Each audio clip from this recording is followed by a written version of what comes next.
Good day. Ayan. So, ang topic natin ngayon ay ano bang gamit ng mga ganitong spare parts. Katulad nito, kung tawagin natin ay OLP or Overload Protector. So, bakit ba nilagyan pa nito? And, anong gamit itong mga sensor na to? Bakit nilagyan pa ng mga sensor?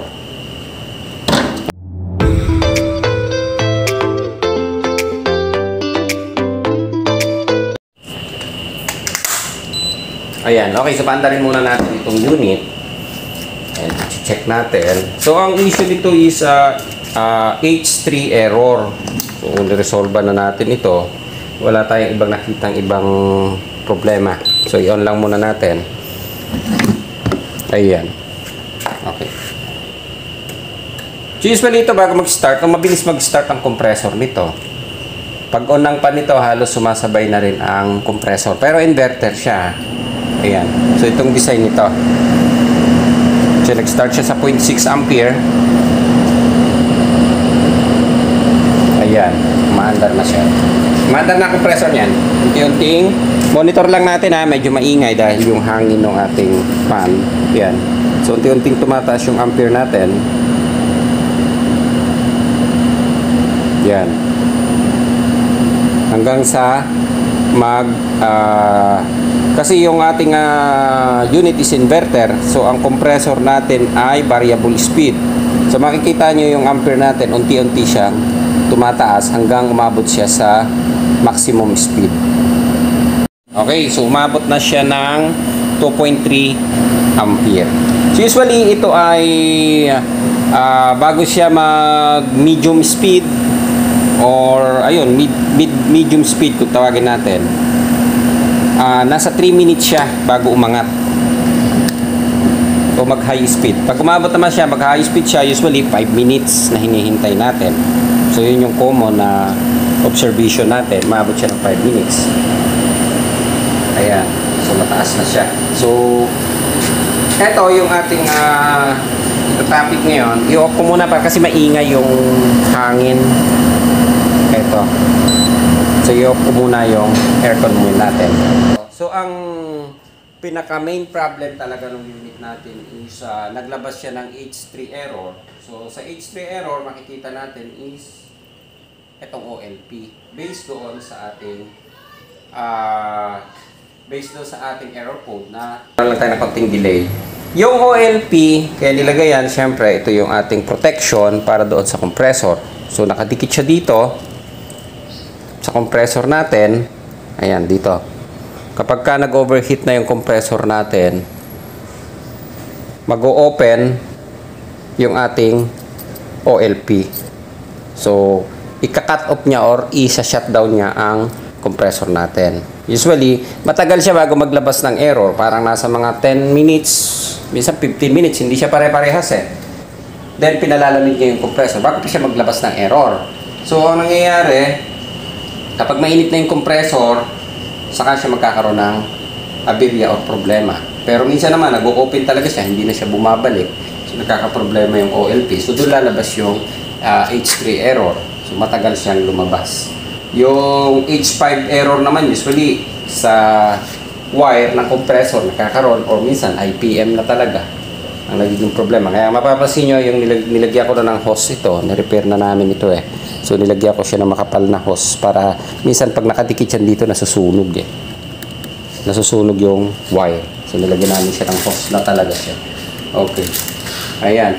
So, papaandarin ko lang ulit itong unit. Ayan. Then, tatanggalin natin yung OLP para makita niyo. Ayan. Mabilis naman siya eh. Ayan. So, nag-start siya sa 0.6 ampere. Pataas siya ng pataas.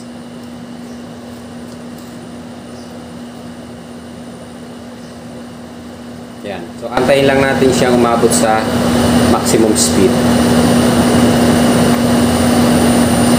Okay. So, ayan. Naka-maximum speed na yung compressor natin. Pumalo lang siya ng 3.4 ampere. So, 1 HP lang ito. Kaya mababa lang yung ampere. And nakikita nyo, naka 16 degree tayo. Matagal na itong umaandar, mga 30 minutes na siyang umaandar. So naka 16 degree and nasa labas naman tayo. So tingnan nyo ito kapag tinanggal ko yung OLP. Bubunutin ko ito. Focus mo to boss lang Bubunutin natin yung OLP. Yan. Ayun. So ang compressor natin namatay. Okay. So namatay siya pero nananatiling 16 degree pa rin. Ano ba to? 16? Okay. Nananatiling 16 degree pa rin siya. Mahandarampan, patay lang si compressor. Nakabunot si OLP. Okay. So pagpalagay na natin na nag-overheat ang compressor, nag-open. Okay. So yung error, hindi niya pa nilalabas. Ibabalik natin yung OLP.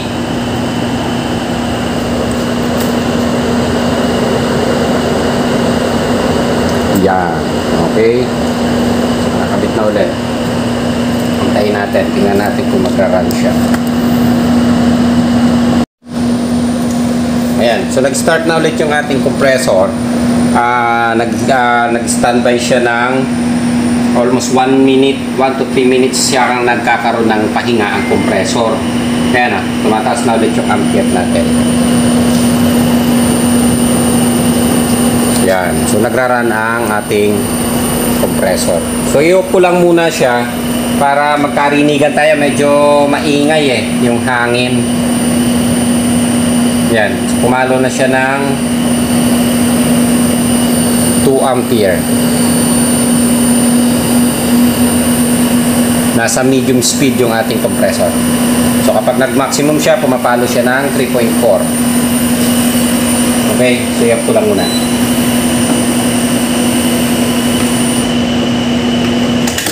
Ayan. Okay. So, para magkarinigan lang tayo. Kasi maingay yung hangin ng pan. Ayan. So, yung gamit ng OLP natin is protection doon sa compressor. Kaya ito yung nagiging problem natin. Papapansin nyo yung setting natin kanina is 16 degree tayo nag-setting ng room temperature natin. So, kapag naka 16 degree tayo, usually, hahabulin, di ba? Ang mangyayari, hahabulin niya para mapalamig niya ng 16 degree yung room. So, hanggat hindi lumalamig ng 16 degree yung room natin, ang compressor nito, hindi siya nagmi-minor or hindi siya nagpapahinga. So, pag hindi nagpahinga ang compressor natin, ang mangyayari, iinit ang compressor natin dahil matagal siyang umaandar. Okay? So, kapag mainit na yung compressor natin, dun papasok yung OLP natin na maaaring mag-open or totally masira. Or kung hindi siya gumana, sisirain niya ang compressor. So, yun yung protection ng ating compressor. So, marami pa rin siyang sensor na ginamit. Katulad nito, kapag overheat siya, maaaring ma-detect naman. Kung hindi gumana ang OLP, maaaring ma-detect nito. Yung sensor natin na nakakabit doon sa malapit sa compressor. And meron din siyang nakakabit doon sa condenser. So, protection pa rin siya. Magkakaiba lang ng error na inilalabas. Pero, ang pinoprotection na nila is dalawa. Yung board, IPM, and yung compressor. Okay? Kaya, importante na alam natin i-check ito. Kasi minsan, nararambol ang problema. Kaya, nahihirapan tayong i-analyze. So, katulad niyan, naglalabas siya ng E3 error, H3 error. So, ang nagiging problem na titingnan kagad natin is yung OLP. Pero minsan, tinicheck natin yung OLP, buo naman, pero naglalabas siya ng error na H3. So, maaaring, ang nagiging problem nyo, kung buo ito, at naglalabas siya ng error na H3, so maaaring overheated o nag-overheat ang compressor nyo. Maaaring madumi or maaaring talagang may problema na ang compressor, masyado na siyang mainit, or kung tanghaling tapat naman siya, tinamaan siya ng init, nag-overheat, so magkakaroon pa rin ulit ng problema na H3. Yun yung protection ng compressor pa rin. So, pwede rin siya na katulad nun, kung naka 16 degree kayo, sa tagal ng umaandar ng compressor, so yun yung pinoprotektahan niya. Okay, hindi siya kaagad lumalabas eh. Kapag nag-open ito, so usually dun lang lalabas yung H3 na hindi na talaga siya lalamig. So minsan, mapapansin nyo, kapag nilagay nyo siya sa 16, yung sinasabi natin, nahihirapan siya. Akala nyo, nag-automatic ang aircon na kapag nag 16 degree kayo, is nag-automatic kasi nararamdaman nyo naman o naririnig nyo na namatay ang compressor kasi may maririnig nyo naman yung andar ng compressor. So akala nyo namamatay siya dahil doon sa room temp nyo. So hindi. Ang nagpuprotect sa kanya, namamatay ang compressor nyo dahil overheated yung pinaka-outdoor nyo. Compressor and yung board. Okay? So yun yung nagiging ano bang tawag dito in short na ayun, nagiging problema natin yung overheated kasi nga yung setting natin ng temperature is masyadong mababa, hinahabol palalamigin niya yung room. Kung hindi lumamig yung room hanggang sa mag-overheat na ito, kung hindi ang problema nyo, kung hindi gumana ang mga protect or yung mga sensor natin, maaaring sirain na ang compressor nyo or yung pinaka-worst is sirain yung board nyo. Parehas naman siya. Parehas siya mahal eh. Compressor and yung board. So yun yung magiging dahilan ng pagkasira. Kaya yung sinasabi natin. So advice lang naman. Depende kung gusto nyong gawin. Kapag katanghali o sobrang init ng panahon, huwag nyong sabayan yung init ng panahon. So i-adjust nyo yung room temp para mapalamig niya lang yung room nyo or maging komportable kayo doon sa room. So ilagay nyo siya like 26 degree, pwede nyo siya ibaba. Kasi yung 26 degree doon yun magkakaroon ng magmi-minor yung compressor or magpapahinga. So sa ganitong modelo, usually ito yung inverter na mga unang labas siya is hindi siya full DC. Ang compressor niya kapag malamig ang room nyo, pumupunta siya sa low speed, and pag talagang malamig na at naabot niya na yung lamig na hinahabol niya excuse, ang compressor niya totally nagkakaroon ng cut, namamatay. So doon sa ibang modelo, yung mga latest model ngayon, usually ang compressor hindi na siya nagkakaroon ng cut off or hindi na namamatay ang compressor, pumupunta lang siya sa low speed pero mababang ampere. Usually parang mga under ng electric pa na lang. Sa mga, yung 1 HP, ang monitor namin parang mga 1.2 ampere na lang. 1 ampere na lang. So mababa na siya. Then kapag medyo uminit ng bahagya, yung room, saka lang siya ulit umaandar ng bahagya o mababang ampere pa rin siya. Yun ay based do sa monitor namin. So mababang ampere pa rin. Like kung 1 HP lang, usually pumapalo lang ng mga 1.5, maandar, lumalamig ulit ang room. Then yung kapag malamig na ulit ang room, bumababa na ulit siya. So para naka-stay siya doon. So kapag ginamit yung oxygen, katulad nun, nilagay natin sa mababang temp o yung 16 degree na sabi natin is starting natin is sa mababang temp, kahit anong setting nyo dyan, parehas pa rin siya. Ilagay nyo siya sa mababang setting. Ang problema niyan, matagal under ang compressor nyo kasi habol, mas matagal siya na naka-full speed ang compressor. So, mas matagal siyang mataas ang ampere. Hindi katulad no, kung sinet nyo na lang siya sa 24 degree or 25 or 26 degree, kapag lumamig ang room nyo, mas mabilis niyang maabot na malamig ang room nyo. Then, kapag lumamig na ang room nyo, yung ampere nyo is bumababa na siya sa, kasi ang monitor namin is pumapalo siya sa medium speed yung compressor.